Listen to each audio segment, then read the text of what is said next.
आखिर कैसे लंबे समय तक सिगरेट पीने से ग्रेजुअली इंसान की मौत तक हो जाती है। 3D एनिमेशन की मदद से चलो इस बात के पीछे की साइंस को समझते हैं। अगर एकदम बेसिक से शुरुआत करूं तो सारी प्रॉब्लम्स की जड़ है ये टोबैको प्लांट। इसी टोबैको प्लांट को सुखा के, सड़ा के और गला के किसी रोलिंग पेपर में डाल दिया जाए तो ये तैयार हो गया सिगरेट का आगे वाला पार्ट। सबसे पहले जैसे ही आपने सिगरेट को बर्न किया तो टोबैको के जलने से धुआं निकला। इस सिगरेट स्मोक को आपने इनहेल तो कर लिया, लेकिन प्रॉब्लम ये है कि 4000 से भी ज्यादा हार्मफुल गैसेस और केमिकल्स इस स्मोक के अंदर कंटेन्ड हैं। बैड न्यूज ये है कि सिगरेट का ये ब्राउन कलर का पीछे वाला पार्ट, जिसे सिगरेट बट या सिगरेट फिल्टर बोला जाता है, ये बस नाम का ही फिल्टर है। मेनली इसका काम है टोबैको के उस पार्ट को रोकना जो पूरी तरह से ना जल पाया हो, जिसे दूसरे शब्दों में टार भी बोल दिया जाता है। लेकिन इस फिल्टर के होने के बावजूद भी कुछ टार आपकी बॉडी में एंटर कर ही जाता है।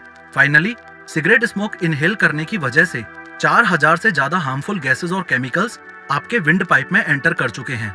ये केमिकल्स आपके शरीर को एग्जैक्टली कैसे नुकसान पहुंचाएंगे, आगे बढ़ के ये समझने से पहले कुछ सेकंड्स के लिए इस स्टोरी को रोक देते हैं और एक नई स्टोरी की हेल्प से सबसे पहले ये समझते हैं कि अगर आपने सिगरेट स्मोक की जगह फ्रेश ऑक्सीजन इनहेल की होती तो क्या होता। देखो, आपने ऑक्सीजन इनहेल की, वो आपके विंड पाइप में पहुंच गई। ये दोनों हमारे लंग्स हैं और लंग्स तक पहुंचते पहुंचते आगे बढ़ के ये विंड पाइप इन दो ब्रांचेस में डिवाइडेड है, जिन्हें ब्रोंकाई बोला जाता है।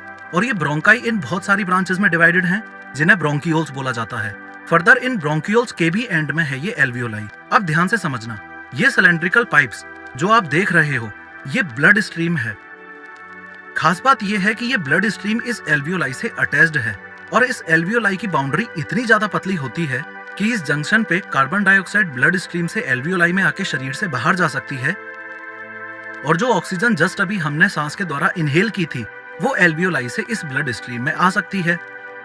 इस ब्लड स्ट्रीम में ये जो रेड कलर के शेप्स आप देख रहे हो, ये हमारे खून के अंदर रेड ब्लड सेल्स हैं।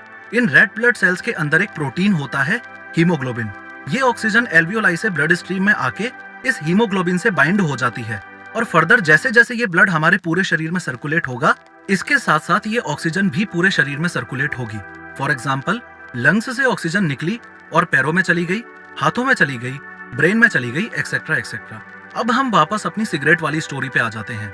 ये जो 4000 प्लस हार्मफुल केमिकल्स आपने इनहेल किए, वो भी विंड पाइप से ब्रोंकाई में आए, ब्रोंकाई से ब्रोंकियोल्स में आए, ब्रोंकियोल से एल्वियोलाई में आए और यहाँ से सारी प्रॉब्लम्स शुरू। इन 4000 प्लस हार्मफुल केमिकल्स और गैसेस में से मोस्ट डेंजरस हैं ये कार्बन मोनोऑक्साइड और निकोटीन। यूजुअली ये ऑक्सीजन जाके हीमोग्लोबिन से बाइंड हो जाती है और ब्लड स्ट्रीम के साथ पूरे शरीर में चली जाती है। लेकिन ये कार्बन मोनोऑक्साइड बहुत हरामी गैस है। ये ऑक्सीजन को लात मार के बाहर कर देगी और खुद जाके हीमोग्लोबिन से बाइंड हो जाएगी। सिमिलरली ये निकोटीन भी इस ब्लड स्ट्रीम में आ जाएगा और इस बार आपके लंग्स में, आपके हाथों में, आपके पैरों में, आपके ब्रेन में ऑक्सीजन नहीं बल्कि कार्बन मोनोऑक्साइड और निकोटीन ट्रेवल करेंगे। ये एक मेजर रीजन है कि कंटिन्यूअस सिगरेट स्मोकिंग से सांस लेने में प्रॉब्लम आ जाती है। लेकिन अभी भी मोस्ट इंपोर्टेंट क्वेश्चन ये है कि सिगरेट पीने से इस पूरे प्रोसेस में ऐसा क्या था जो स्मोकिंग को हाईली एडिक्टिव बनाता है। देखो, सिगरेट पीने के 7 से 10 सेकंड के अंदर ये निकोटीन ब्लड स्ट्रीम से होता हुआ आपके ब्रेन तक पहुंच जाता है। आपके ब्रेन में ये रिसेप्टर्स होते हैं जिन्हें निकोटीनिक एसिटिलकोलिन रिसेप्टर बोला जाता है। आगे बढ़ने से पहले ये समझो कि ये निकोटीन हेरोइन और कोकीन के बाद दुनिया का थर्ड मोस्ट एडिक्टिव केमिकल है, यानी कि एक्सट्रीमली डेंजरस। जैसे ही ये निकोटीन इस रिसेप्टर से कनेक्ट होगा तो ये रिसेप्टर एक्टिवेट हो जाएगा। एक्टिवेट होते ही ये रिसेप्टर्स आपके ब्रेन में फील गुड हार्मोन्स और न्यूरोट्रांसमीटर्स रिलीज करते हैं, जैसे डोपामिन, एड्रेनालिन और सेरोटोनिन। ये हार्मोन्स आपकी हार्ट बीट इंक्रीज करके आपको फ्रेश फील करवाएंगे, आपको ज्यादा एनर्जेटिक, ज्यादा फोकस्ड और ज्यादा अटेंटिव फील करवाएंगे। टेम्परेरीली आपका कंसंट्रेशन भी इंक्रीज होगा, डाइजेस्टिव सिस्टम बेटर परफॉर्म करेगा और मोस्ट इंपोर्टेंटली आपका स्ट्रेस दूर होगा। अल्टीमेटली जिससे आपको हैप्पीनेस फील होगी और लगेगा कि आप 7वें आसमान पर हो। लेकिन इस पूरी कहानी में सबसे बड़ी प्रॉब्लम तब आती है जब आपको ये पता चले कि ये निकोटीन जो आपको सारी गुड फीलिंग्स और प्लेजर दे रहा था, वो आपके शरीर में सिर्फ और सिर्फ 2 घंटे रुकेगा। उसके बाद ब्रेकडाउन होकर लीवर में चला जाएगा और फर्दर मूत्र विसर्जन के द्वारा शरीर से बाहर चला जाएगा।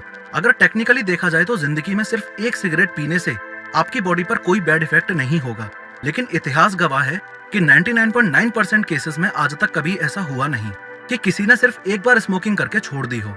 जैसे ही निकोटीन शरीर से बाहर निकला, फिर से क्रेविंग शुरू, आप फिर से सिगरेट पियोगे।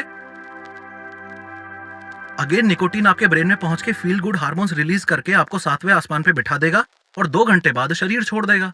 निकोटीन की वजह से सिगरेट पीने की ये साइकिल या चेन चलती रहेगी और ऐसे लोग जो एक के बाद एक चेन बना के दिन में 100 सिगरेट्स तक पी जाते हैं, उन्हें ही तो चेन स्मोकर्स बोल दिया जाता है।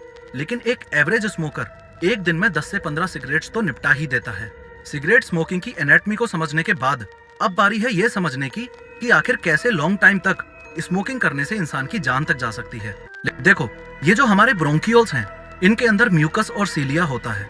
जब हम सांस लेते हैं तो ऑक्सीजन के साथ साथ जर्म्स और डस्ट जैसे हार्मफुल पार्टिकल्स भी हमारी बॉडी में एंटर करते हैं, जो कि आगे बढ़ने से पहले इस म्यूकस में ट्रैप हो जाते हैं।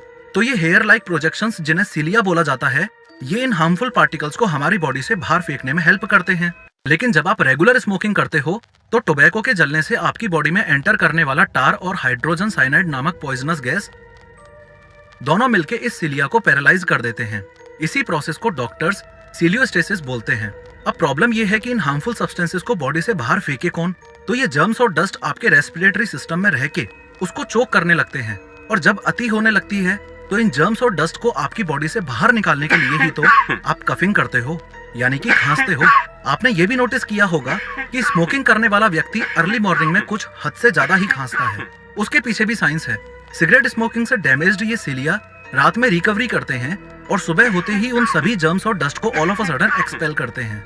इस प्रोसेस में अर्ली मॉर्निंग में एक चेन स्मोकर को हद से ज्यादा खांसी आती है। रेगुलर स्मोकिंग करने से ये सीलिया परमानेंटली डैमेज तक हो जाते हैं और आपके ब्रोंकियोल ट्यूब्स की लाइनिंग बार बार इरिटेट होने की वजह से स्वेल हो जाती है। सिर्फ इतना ही नहीं, यहाँ पे एक्सेस म्यूकस भी डेवलप हो जाता है। As a result of which smoker की लाइफ में एक ऐसा पॉइंट आता है जब वो 24 घंटे 7 दिन सिर्फ खांसता ही रहेगा। इस बीमारी को ही क्रॉनिक ब्रोंकाइटिस बोला जाता है। रेगुलर स्मोकिंग की वजह से ये 4000 प्लस डेंजरस केमिकल्स आपके एल्वियोलाई को भी डैमेज कर देते हैं। As a result of which इस ब्लड स्ट्रीम में काफी कम ऑक्सीजन जाएगी, जिससे आपको सांस लेने में प्रॉब्लम होगी। इस बीमारी को ही एम्फीसीमा बोल दिया जाता है। क्रोनिक ब्रोंकाइटिस और एम्फीसीमा को collectively doctors chronic obstructive pulmonary disease यानी कि सीओपीडी बुलाते हैं। और जो कोई आपकी नॉलेज में रेगुलर स्मोकिंग करता हो, जाके उसके मुंह पे बोल देना कि सीओपीडी ऐसी बीमारी है जो एक बार हो गई तो रिवर्स नहीं हो सकती और ना ही दुनिया में इसका कोई क्योर है। एरी गैरी दवाइयां लेके कुछ दिन तक टाल जरूर सकते हो, लेकिन विद इन अ ईयर उसकी मौत निश्चित है।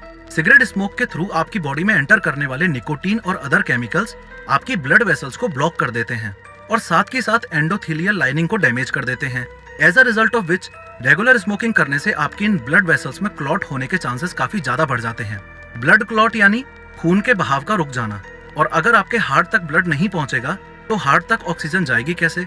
सिमिलरली क्लॉटिंग की वजह से ब्रेन तक ब्लड नहीं पहुंचेगा तो ब्रेन तक ऑक्सीजन नहीं पहुंचेगी। ऐसे केस में भी इंसान की मौत निश्चित है, क्योंकि हार्ट तक ब्लड ना पहुंच पाना, इसे ही तो हार्ट अटैक बोला जाता है, और ब्रेन तक ब्लड ना पहुंच पाना, इसे ही तो स्ट्रोक बोला जाता है। रेगुलर स्मोकिंग करने से जो हार्मफुल केमिकल्स आपकी बॉडी में एंटर करते हैं, वो आपके इस डीएनए में डेंजरस म्यूटेशंस कर सकते हैं। As a result of which एक चेन स्मोकर में लंग कैंसर के चांसेस हद से ज्यादा बढ़ जाते हैं। ऑन टॉप ऑफ दैट एक और बैड न्यूज ये है कि स्मोक में पाए जाने वाले आर्सेनिक और निकल जैसे इंग्रेडिएंट्स इस डीएनए की रिपेयरिंग एबिलिटी को खत्म कर देते हैं। उससे होगा ये कि कल के दिन अगर किसी चेन स्मोकर को कैंसर हो भी गया तो उसकी बॉडी की कैंसर से फाइट करने की एबिलिटी एकदम खत्म हो गई।